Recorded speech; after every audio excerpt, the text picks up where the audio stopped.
pada tahun 2023, Kementerian Agama Republik Indonesia telah mencanangkan 7 program prioritas yang menjadi ruh semua elemen di bawah naungan Kementerian Agama. Ketujuh program tersebut sebagai pengejawantahan dari masalah yang tengah dihadapi oleh negara Indonesia, khususnya di bidang keagamaan. Dan ketujuh program Kementerian Agama itu pula sebagai jawaban atas tantangan zaman dengan kemajuan teknologi informasi yang semakin pesat. Selama tahun 2023, Kantor Kementerian Agama Kota Kendari telah bersinergi dalam penyusunan program dan kegiatan yang menjadi prioritas dengan memberikan performa terbaiknya pada setiap program yang dijalankan. Lalu, bagaimana Kementerian Agama Kota Kendari menjalankan program tersebut? Berikut adalah ulasan kilas balik Kementerian Agama Kota Kendari pada tahun 2023. Assalamualaikum warahmatullahi wabarakatuh. Selamat pagi. Kembali lagi bersama saya Nova di On Point Podcast Kemenak Kota Kendari. Nah, saat ini kita sudah bersama Kepala Kemenak Kota Kendari, Haji Muhammad Lalanjaya, SPD MSI. Assalamualaikum Pak. Waalaikumsalam. Selamat pagi Pak. Selamat pagi. Gimana Pak hari ini? Alhamdulillah sehat. Nah, saat ini kita akan berbincang mengenai selama setahun Kementerian Agama Kota Kendari. Apa saja sih yang sudah dilakukan Kementerian Agama Kota Kendari? Nah, Pak, ini yang akan kita bahas, Pak. Yeah. Bagaimana wajah Kementerian Agama Kota Kendari selama setahun ini, Pak? Kita kan sudah berada di penghujung tahun ini, Pak. Yeah. Terima kasih, Mbak Nova. Assalamualaikum warahmatullahi wabarakatuh. Salam sejahtera untuk kita semua. Om Swastiastu, Namo Buddhaya, salam kebajikan. Sebelum saya menjelaskan terkait dengan wajah atau program kegiatan selama setahun yang telah kami laksanakan menurut tahun anggaran 2023 yang lalu, atau saat ini sudah di penghujung tahun anggaran 2023, ya. Maka saya mungkin lebih awal menyampaikan bahwa Kementerian Agama Kota Kendari itu sesungguhnya berada dalam posisi di bawah dan bertanggung jawab langsung kepada Kepala Kantor Wilayah Kementerian Agama Provinsi Sulawesi Tenggara. Provinsi, Pak, ya? Iya, seperti itu. Kemudian di Kementerian Agama itu sendiri tentu untuk membackup kegiatan-kegiatan selama ini, tentu saya dibantu beberapa seksi yang ada, dan di Kota Kendari ini terdiri dari 4 seksi dan 1 penyelenggara, ditambah dengan pejabat atau kelompok jabatan fungsional tertentu, yaitu pejabat pengawas PAI dan madrasah dan kelompok jabatan fungsional penyuluh agama Islam. Seperti itu, Mbak Nova. Termasuk haji, Pak? Termasuk haji. Jadi 4 seksi, ya. Antara lain seksi pendidikan madrasah, ya. Seksi pendidikan agama dan keagamaan Islam, seksi bimbingan masyarakat Islam, seksi penyelenggaraan haji dan umroh, dan penyelenggara syariah. Seperti itu. Berarti Kementerian Agama ini semakin memang besar ya, Pak, cakupannya? Seperti itu. Nah, kemudian kaitan dengan program atau kegiatan, tentunya tidak terlepas dari visi dan misi Kementerian Agama itu sendiri. Ya. Nah, yang pertama, dari visi misi Kementerian Agama itu, oleh Kementerian Agama Pusat dalam hal ini Gusmen telah mengeluarkan 7 program prioritas yang harus dilaksanakan bukan dari level pusat semata, tetapi juga sampai ke daerah dalam ini Kanwil dan khususnya Kementerian Agama. Pada tatanan Kementerian Agama Kabupaten Kota Kendari, ya, dari 7 program prioritas itu yang bersentuhan langsung dengan Sekjen, yaitu penguatan moderasi beragama. ya. Nah, seperti itu. Bisa. Kemudian juga ada transformasi digital dari sisi layanan itu, seperti itu. Itu diantaranya dari 7 program prioritas Kementerian Agama. Ya. Oke, ini kita berbicara tentang moderasi beragama. Nah, di Kementerian Agama Kota Kendari, Pak, selama setahun, seperti apa, Pak? Ya, untuk melaksanakan atau mengimplementasikan 7 program prioritas Kementerian Agama, khususnya di Kota Kendari, alhamdulillah pada tahun 2022 yang lalu, tepatnya pada tanggal 22 sampai 25 Mei 2022, diawali dengan pelatihan penggerak penguatan moderasi beragama yang diikuti oleh Kepala Kantor se-Provinsi Sulawesi Tenggara, ditambah dengan pejabat administrator lingkup Kalwi Kementerian Agama Provinsi Sulawesi Tenggara. Nah, berbarengan dengan itu juga dilaksanakan orientasi penguatan moderasi beragama. Ya. Ya, jadi waktunya ini hampir bersamaan. Yang hanya tempat yang berbeda di Kota Kendari. Ini program dari Kanwil itu sendiri yang dilaksanakan pada tahun 2022. Nah, kenapa ini dimulai dari pejabat eselon 3 khususnya dan pejabat eselon 4? Nah, tentu ini kita sebagai pembina tentu follow up dari moderasi beragama ini tidak hanya pada tataran sampai di tingkat eselon, di tingkat pejabat, tetapi nanti sampai sosialisasinya sampai di tingkat warga madrasah, bahkan masyarakat pada umumnya seperti itu. Berarti memang moderasi beragama ini sudah dilaksanakan Ya, Pak ya, sampai ke tingkat madrasah pun Alhamdulillah, sudah. Alhamdulillah. Di tahun 2023 kemarin, saya menekankan bahwa program yang ada di madrasah, kegiatan-kegiatan yang madrasah maupun di KUA, itu semuanya harus dimuatkan materi moderasi beragama itu. Kenapa? Untuk lebih memasifkan supaya masyarakat bukan hanya warga madrasah yang mengetahui, memahami apa itu makna dari moderasi beragama itu sendiri. Yang intinya Pak itu adalah ada 4 indikator, yaitu indikator dari moderasi beragama itu yang harus dipahami oleh warga madrasah, juga warga masyarakat melalui peran KUA dan penyuluh agama Islam yang ada di tengah-tengah masyarakat kita. Apa itu 4 indikator? Yang pertama, komitmen kebangsaan. Itu harus dipahami. Komitmen kebangsaan itu terdiri dari 4 hal. Yang pertama Pancasila, yang kedua sebagai dasar negara kita, kemudian Undang-Undang Dasar 45 sebagai landasan konstitusional kita, kemudian Bhinneka Tunggal Ika, dan yang terakhir adalah NKRI. Nah, itu untuk komitmen kebangsaan. Nah, kemudian yang kedua indikatornya adalah anti kekerasan. Nah, itu yang kedua. Yang ketiga toleransi. Nah, Kementerian Agama dalam hal ini Gusmen telah salah satu program prioritasnya juga di akhir itu yang ketujuh adalah tahun toleransi atau tahun kerukunan. Nah, ini sudah kita laksanakan dan kita jaga. Nah, sehingga sangat tepat sekali bahwa dan ini menjadi tugas bersama kita, tugas mulia kita untuk menjaga ini moderasi beragama ini tetap berkelanjutan dan masif kita laksanakan agar terjaga kerukunan di masyarakat kita. Baik. Seperti itu. Seperti itu ya, untuk moderasi beragama. Nah, kita kembali lagi Pak tentang kinerja dari Kementerian Agama Kota Kendari. Nah, secara umum ini Pak, bagaimana Kementerian Agama Kota Kendari itu dalam pelayanannya itu bebas. Sekarang kan itu bebas dari KKN, bebas dari terus berintegritas gitu Pak. Ya, terima kasih. Untuk diketahui bahwa tugas utama dari Kementerian Agama itu hanya 2 hal. Yang pertama adalah tugas fungsi agama dan fungsi pendidikan. Nah, terkait dengan fungsi agama, tentu ini dinahkodai atau secara teknis dilaksanakan oleh seksi bimbingan masyarakat Islam yang ada di Kota Kendari bersama dengan penyelenggara syariah. Karena di sana ada kelompok penyuluh, di sana ada majelis taklim dan seterusnya. Semuanya ini tujuannya adalah bagaimana masyarakat itu lebih mendalami akan hak dan kewajibannya sebagai bukan hanya semata-mata sebagai insan yang beragama, tetapi juga lebih jauh dari itu hakikat dari kehidupannya apa.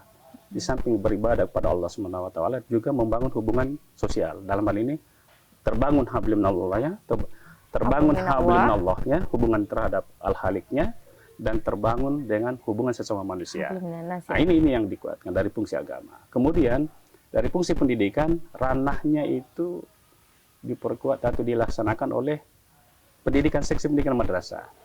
Ya, di sana seksi pendidikan madrasah tentu bersentuhan dengan bagaimana melaksanakan pembinaan, bimbingan terhadap madrasah-madrasah kita, bukan hanya madrasah negeri, tetapi madrasah swasta tentunya. Nah, banyak hal di sana, ya di samping pembayaran tukinnya, kemudian banyak hak-hak yang lainnya bisa dilaksanakan. Termasuk juga usulan-usulan proposal ketika madrasah menginginkan mendapatkan bantuan. Nah, nanti saya akan jelaskan apa saja menjadi bantuan yang akan diberikan di lewat seksi seksi pendidikan madrasah itu sendiri. Nah, kemudian yang terakhir yang membackup kegiatan fungsi pendidikan itu adalah seksi PAKIS. PAKIS itu pendidikan agama dan keagamaan Islam. Di sana ada pembinaan guru agama Islam. Nah, kemudian ada pembinaan pondok-pondok pesantren, kemudian ada pembinaan madrasah informal, takmiliyah, TPQ, dan seterusnya. Mungkin seperti itu, Mbak Nova, sementara. Nah, ini kalau kita lihat seperti itu, Pak. Terus kaitannya dengan pelayanan dari Kementerian Agama sendiri itu seperti apa, Pak? Ya. Menuju zona integritas. Terima kasih. Terkait arah kebijakan untuk menuju pembangunan zona integritas, tentu ya harapan kita dari 4 seksi atau bahkan 5 termasuk penyelenggara, ini orientasinya yang pertama harus berbasis pelayanan, berorientasi pada pelayanan. Iya. Ya, pelayanan yang mana itu ya? Pelayanan prima. Ya, peningkatan kualitas prima. Yang selama ini boleh jadi mungkin memberikan layanannya, ya mungkin tamu datang tidak disapa dan untuk apa tujuannya. Tetapi ketika hadir di tempat kita lebih jauh masuk ke dalam pelayanan di seksi misalkan. Kita ini kan sudah punya pelayanan satu pintu. PTSP ya, PTSP, Pak. Pelayanan terpadu dan itu terintegrasi. Iya. Terintegrasi maksudnya itu semua layanan yang ada terkoneksi atau terintegrasi dalam satu pintu. Maksudnya pada satu tempat. Iya. Ya, mulai dari surat masuk dikelola di sana, surat keluar sampai seterusnya sampai selesai. Nah, sementara di seksi-seksi Pak, ya, salah satu syarat untuk menuju zona integritas itu, Pak. Zona integritas. Nah, tentu tadi saya katakan ya berbasis orientasi pelayanan dan semua jenis layanan itu harus jauh dari namanya pungutan. Apalagi korupsi. Bebas KKN, ya, bebas KKN seperti itu. Ya, mungkin itu. Baik, Pak. Nah, ini terkait 7 program yang sudah Bapak bilang tadi, itu di Kementerian Agama Kota Kendari sendiri. Saya ingin tahu, Pak, tentang kemandirian pondok pesantren yang juga dicanangkan Menteri Agama, Pak, ya. Itu seperti apa, Pak, Kementerian Agama Kota Kendari? Ya, terkait dengan kemandirian pondok pesantren, di mana kita tahu bersama bahwa ini juga menjadi bagian dari 7 program prioritas Kementerian Agama. Alhamdulillah untuk di Kementerian Agama Kota Kendari, dari beberapa pondok pesantren yang ada, telah mendapatkan salah satu bantuan stimulus berupa bantuan inkubasi. Bantuan inkubasi itu besarannya berkisar antara 140 juta sampai 250 juta, bahkan sampai 400 juta. Berarti Kementerian Agama memberi bantuan terhadap pesantren, pondok pesantren berarti, Pak, ya, dalam usaha bisnis. Ya, usaha bisnis ya, seperti itu. Dan di Kota Kendari itu seperti apa, Pak? Ya, di Kota Kendari kan begini, prosedur untuk mendapatkan bantuan itu karena ini tidak melewati DIPA, kantor Kementerian Agama, maka pondok pesantren ini mengujukan proposal, meminta bantuan lewat Kementerian Agama Pusat. Dan alhamdulillah di Kota Kendari ini yang mendapat bantuan inkubasi ini ada sekitar 5 pondok pesantren. Ada 5? Ya, lumayan banyak, Pak, ya? Lumayan. Ya, seperti itu. Dan itu usahanya seperti apa, Pak? Usahanya ada yang bergerak di bidang peternakan. Ada yang bergerak di bidang usaha laundry. Ada yang bergerak di bidang kewirausahaan dalam artian perkebunan. Nah, seperti itu. Dan ini sudah berjalan. Dan bagaimana Kementerian Agama Kota Kendari melihat peluang yang diberikan pusat itu? Ya, tentu saya berharap pesantren yang lain dengan didapatkan bantuan atau digulirkannya bantuan ini kepada pondok pesantren yang ada, walaupun tidak sebanyak yang disampaikan, karena ini tergantung proposal yang masuk ke pusat. Iya. Maka saya berharap bisa termotivasi ke depannya. Dan bagi yang setelah mendapatkan ini tentu kita akan adakan evaluasi. Seberapa besar atau seberapa jauh pelaksanaannya di lapangan. Apakah sudah berjalan? Dan ini sebenarnya hanya stimulus. Tidak dipertanggungjawabkan lewat Kementerian Agama Kota Kendari. Tetapi kita hanya mengadakan pendampingan dan mengadakan pembinaan tentu lebih lanjut. Nah, seperti itu. Baik. Pak, ini ada yang menarik ini yang ingin saya tanyakan. Ini terkait dengan BIMAS, bimbingan masyarakat. Nah, sekarang ini fenomenanya, Pak, usia pernikahan dini semakin meningkat. Dan Kementerian Agama, setahu saya, ini sudah mempunyai program untuk mencegah terkait kerjasamanya juga dengan pemerintah setempat ya Pak ya. Nah ini program apa ya Pak yang dicanangkan Kementerian Agama, dan bagaimana Kementerian Agama Kota itu merespon itu dan melaksanakan program tersebut?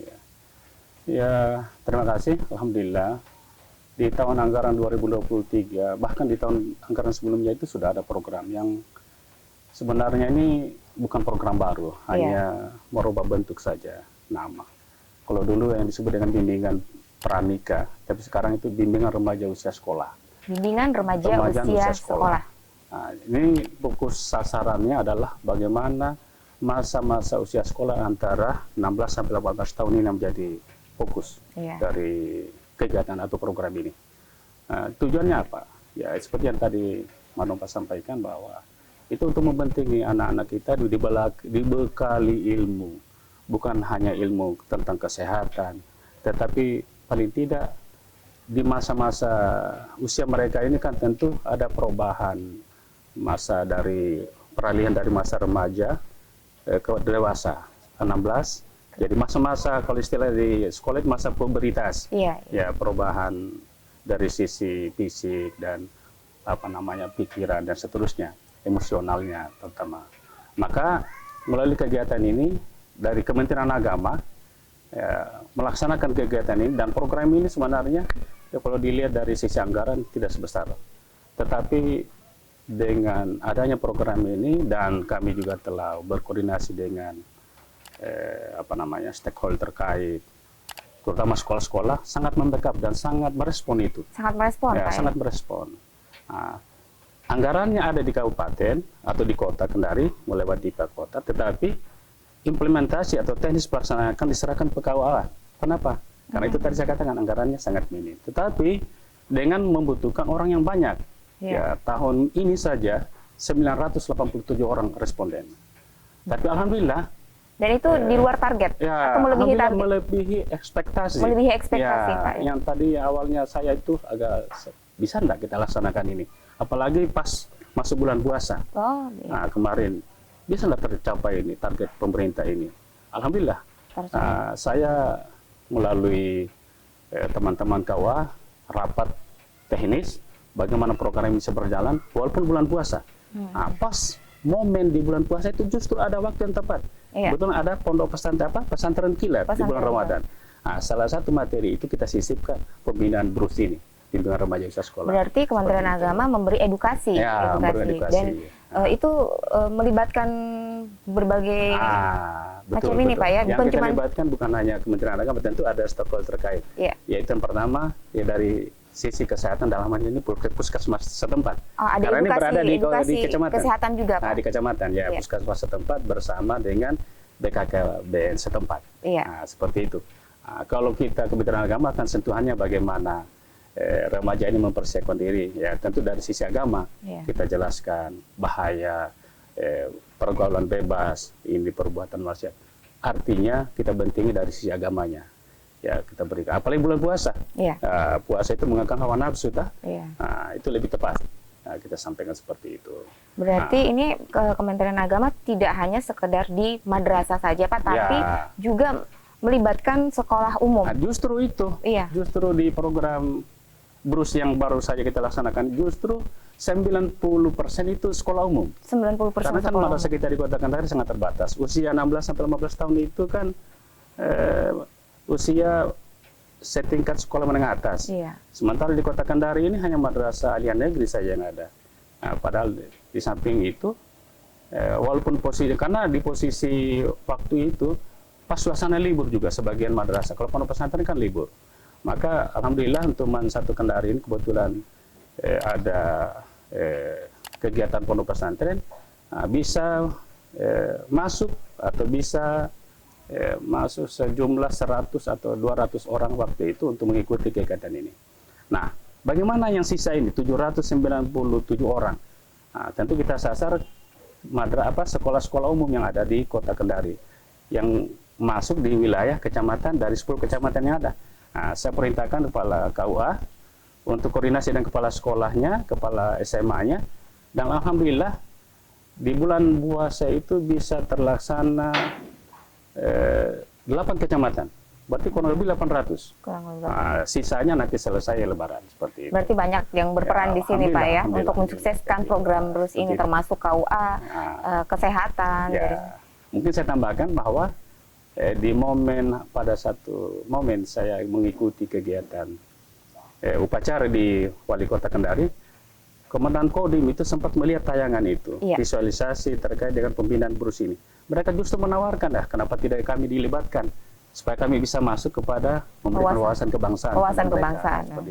Berarti program Kementerian Agama ini sangat menarik, Pak. Sangat menarik. Pertama BRUS ini. Dan saya penting, dan sangat penting. Jangan sampai tidak berlanjut ini. Saya belum lihat DIPA ini, tapi insya Allah nanti kita bedah DIPA. Mudah-mudahan ini kegiatan tetap berlanjut seterusnya. Karena saya sampaikan pada pejabat Pak Wali Kota ketika rapat internal atau rapat koordinasi, saya sampaikan, terutama yang menangani masalah stunting, penurunan angka stunting. Angka stunting Kota Kendari mungkin hari ini belum terlihat. Mungkin ada trennya agak meningkat sedikit dari tahun sebelumnya. Tetapi insya Allah 5 tahun ke depan, bahkan 6 tahun ke depan mungkin akan menurun. Karena itu tadi. Dan ini Kementerian Agama sudah sejalan dengan program Kementerian Agama, Pak. Kita sinergikan dengan program di Puskesmas dan BKKBN. Dan itu kita sudah bangun MOU untuk itu. Ya, seperti itu. Mungkin itu. Nah, ini karena saya dengar tadi Bapak bilang penyuluh. Nah, kemarin saya sempat dengar ini ada penyuluh award. Nah, ini di Kementerian Agama Kota sendiri sampai tingkat provinsi itu sudah mengikuti penyuluh award dan betul. Di salah satu program lain dari Seksi Bimas Islam itu ada penyuluh award. Kalau dulu kita kenal itu penyuluh teladan. Penyuluh teladan. Sekarang hanya sudah berganti nama penyuluh award. Untuk diberikan apa ini? Pada penyuluh diberikan apresiasi. Ya, apresiasi penyuluh-penyuluh yang selama ini melaksanakan tugasnya dengan ikhlas, dengan luar biasa. Memberikan penyuluh tanpa kena lelah, walaupun tidak melihat insentifnya, terutama penyuluh non PNS itu. Ya, melihat hanya 1 juta per bulan, tetapi kinerjanya luar biasa, begitu membangun koordinasi dengan baik dengan pemerintah setempat, sehingga program-program keagamaan kita maupun program-program pembangunan yang dibahaskan dalam bentuk bahasa agama, alhamdulillah bisa terwujud. Alhamdulillah. Dari beberapa penyuluh ini oleh pemerintah pusat memberikan ruang untuk diberikan apresiasi sampai ke tingkat kabupaten kota untuk diseleksi mana penyuluh-penyuluh agama kita yang berkompeten untuk mengikuti kegiatan ini. Kemarin Kota Kendari berapa Kota Kendari? Alhamdulillah semuanya diikuti karena ada beberapa kategori, ada 7 kategori dan semuanya ikut. Alhamdulillah ada yang mewakili Kota Kendari. Ada tingkat bahkan nasional, sekarang yang berprestasi kemarin ke tingkat pusat itu masuk pengurus penyuluh agama pusat. Penyuluh agama. Ya, IPARI pusat kemarin. IPARI ya. Penyuluh agama Persatuan, Ikatan Penyuluh Agama Ikatan Penyuluh Agama Republik Indonesia. Kemarin ada yang masuk ke penyuluh agama. Itu salah satu penyuluh yang non PNS yang berprestasi. Ya, seperti itu. Ada juga yang PNS juga seperti itu. Baik Pak, ini ada lagi yang menarik yang ingin ditanyakan Pak mengenai dari seksi pendidikan madrasah. Saya ingin membahas seksi pendidikan madrasah mengenai bantuan BKBA. Nah, ini seperti apa Pak ini? Karena saya lihat bantuannya lumayan ini Pak untuk perkembangan di madrasah itu. Terkait bantuan BKBA atau yang kita kenal dengan bantuan kinerja dan BKBA itu bantuan afirmasi. Ini salah satu program dari Direktur Jenderal Pendidikan Islam Kementerian Agama Pusat. Itu ditujukan kepada madrasah-madrasah swasta yang selama ini telah melaksanakan melalui aplikasi evaluasi diri madrasah, menyusun evaluasi diri, kemudian menyusun rekamnya. IDM, Pak? Ya, IDM-nya itu.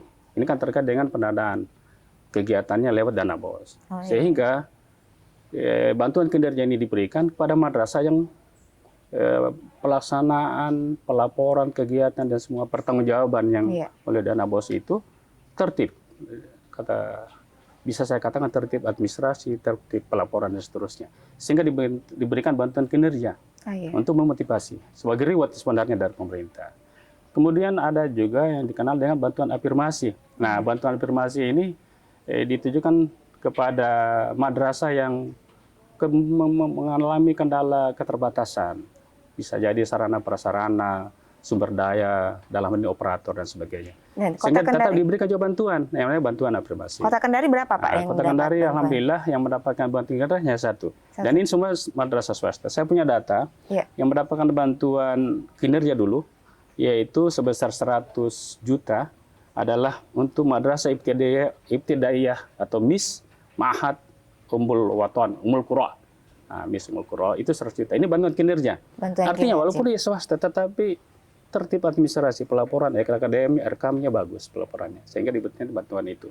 Dan ini bantuan langsung pusat, tidak melalui di kantor Kementerian Agama. Langsung dikelola. Langsung pusat memberikan reward dengan menilai Iya. pelaporan ini, karena ini terkoneksi lewat aplikasi, pelaporannya kan lewat aplikasi pelaporan ini, lewat Simpatika dan seterusnya, sehingga dari pusat itu memberikan menggelontorkan bantuan itu. Sementara yang 4 madrasah ini dan 1 madrasah itu madrasah sanawiyah MTSS Lebibia ini mendapatkan bantuan afirmasi, yaitu terkait dengan masalah ya boleh jadi karena keterbatasan dana atau bukan dana ya, keterbatasan sarana dan prasarana. Ini sebagai motivasi bagi mereka. Di samping juga diharapkan ketika menyusun EDM, evaluasi diri madrasahnya, kemudian RKM-nya itu mengedepankan skala prioritas yang ada. Nah, kita tahu bersama bahwa di program BOS itu kan dimungkinkan untuk madrasah pertama honor guru dulu, karena kita tahu persis honor guru itu dimaksimalkan bisa ditoleransi sampai 50%. Nah, itu dulu yang menjadi skala prioritas. Nah, setelah itu baru masuk sarana prasarana. Saya kebetulan juga pernah sebagai kepala madrasah swasta waktu itu sangat merasakan itu. Betapa banyaknya kekurangan, tetapi itu bukan menjadi halangan, alhamdulillah. Dan dengan adanya bantuan ini terbantu, saya berharapkan madrasah-madrasah lain bisa termotivasi untuk mendapatkan ini. Baik itu dari bantuan kinerja, 100 juta maupun bantuan ini. Dan ini luar biasa. Ini langsung dipertanggungjawabkan sendiri madrasah. Berarti di Kota Kendari 5 berarti Pak. 1 bantuan kinerja dan 4 bantuan afirmasi. Ya, bantuan kinerja 1, bantuan afirmasi 4. Ya, seperti itu. Berarti luar biasa Pak ya, luar 5. Biasa, alhamdulillah. Mudah-mudahan tahun depan lagi ada yang menyusul madrasah kita. Saya madrasah swasta ini. Ya, seperti itu. Oke. Baik Pak, Kakan Kemenak, kita ini bahas tentang haji lagi. Nah, ini kan sudah ada persiapan menuju haji di 2024. Nah, itu seperti apa Pak di Kementerian Agama Kota sendiri? Ya, alhamdulillah untuk persiapan haji di tahun 2024 ya tidak jauh berbeda di tahun 2023 kemarin. Hanya pada prinsip yang berbeda itu adalah kalau di tahun 2024 jamaah haji kita itu yang akan berangkat ke tanah suci yaitu melaksanakan pelunasan lebih awal, kemudian lalu ditindaklanjuti dengan pemeriksaan kesehatan. Tetapi untuk kebijakan di tahun 2024 ini dibalik. Yaitu kebijakan pemerintah pusat yaitu dilaksanakan pemeriksaan kesehatan dulu, kemudian nanti setelah layak dan riset kesehatannya, istiqomah kesehatannya, baru dilanjutkan dengan pelunasan seperti itu. Dan ada juga persiapan ini ya Pak, rekrutmen petugas haji. Ya, kemarin untuk tahapan di tahun haji 2024 yang akan datang, rekrutmen petugas haji sudah diawali kemarin pelaksanaannya. Namun untuk persiapan bagi jamaah kita, ini kita sudah laksanakan, yaitu pertama mengumpul paspor, dokumen paspornya, kemudian setelah itu dilanjutkan dengan biometrik. Ya, persis sama seperti tahun-tahun sebelumnya. Nah, hanya untuk di tahun ini lebih awal rekrutmen petugas hajinya. Mudah-mudahan tahun yang akan datang nanti ini jumlah kuota kita yang bertambah dari Arab Saudi yang awalnya 221.000 ditambah 20.000 kuota sehingga menjadi 241.000 khusus untuk Sulawesi Tenggara dan lebih khusus Kota Kendari. Jamaah kita yang awalnya mungkin hanya berjumlah tahun kemarin 600 paling tidak bisa meningkat dari itu. Berarti ada penambahan. Ada penambahan. Mudah-mudahan. Ya. Baik, ini terakhir Pak. Terakhir ini goal seperti apa yang bakal dibawa Kementerian Agama Kota Kendari di menuju tahun 2024? Ya, terima kasih. Di momen ini kita sudah memasuki era akhir tahun anggaran 2023. Nah, di setiap tahun itu mungkin di minggu depan nanti kita akan klik untuk pencanangan pembangunan zona integritas. Dan ini program dari Kementerian Agama Pusat dalam ini Gus Menteri. Sampai ke bawah, mau tidak mau, siap atau tidak siap harus itu. Mengklik itu. Harus siap. Jadi arahnya semua nanti kita ini ke depan harus menuju pembangunan zona integritas. Nah, seperti itu. Tadi sedikit sudah saya singgung. Kemudian yang terkait dengan menuju pembangunan zona integritas ini, tentu akan ada 6 area perubahan ya di dalamnya. Salah satunya adalah transformasi digital. Layanan itu semuanya transformasi digital. Nah, salah satu yang harus kita canangkan atau harus kita lakukan di tahun depan itu, saya sebagai Kepala Kantor Kementerian Agama Kota Kendari, selama ini kalau menandatangani surat tugas masih menggunakan manual, tanda tangan. Tapi tahun depan itu, dan ini kemarin saya sudah sosialisasikan lewat rapat kemarin, bahwa tahun depan tidak ada lagi tanda tangan manual. Surat tugas harus TTE, tanda tangan elektronik. Nah, dan itu saya sudah coba. Nah, memang ada nanti kendala, nanti kita lihat. Tapi saya pikir tidak lagi alasan bahwa PLH harus tanda tangan itu. Nah, mengurangi juga tugas PLH. PLH tinggal mengawal saja tamu, kalau administrasi dimanapun saya berada atau dinas luar, saya bisa tanda tangan lewat aplikasi itu. Dan itu memang dituntut itu. Saya menginginkan semua, ya bukan hanya SPPD, bukan hanya surat tugas, tetapi KGB dan seterusnya sudah berbasis elektronik. Dan itu memang target dari keinginan dari pemerintah kita dalam hal pemerintah pusat. Nah, seperti itu. Nah, karena itu juga bagian dari penilaian zona integritas nantinya. Nah, insya Allah saat ini Kementerian Agama Kota Kendari tengah berada di penghujung tahun anggaran 2023. Maka hal yang pertama yang harus kita lakukan, yang pertama mengklik pencanangan zona integritas untuk tahun anggaran 2024 yang akan datang. Suka atau tidak harus kita laksanakan, itu menjadi target atau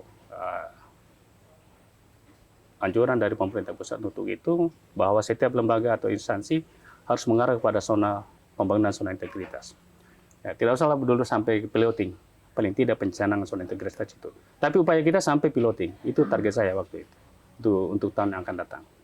Nah, kemudian yang kedua, terkait dengan mendukung pembangunan zona integritas ini, tentu ada budaya kerja yang sudah berkembang selama ini, dan itu budaya baik yang diteruskan dari pendahulu kita. Mulai zamannya mantan kepala kantor, pendahulu saya kepala kantor Kementerian Agama Kota Kendari yang saat ini sudah menjadi Direktur Bina KUA, Bimas Islam Kementerian Agama Pak Zainal Mustamin, yaitu zikir di setiap hari Kamis, dan justru di era kepemimpinan Pak Kanbil yang baru ini, Pak sahabat saya Bapak Haji Muhammad Saleh, meneruskan tradisi ini zikir bersama juga pas di hari Kamis.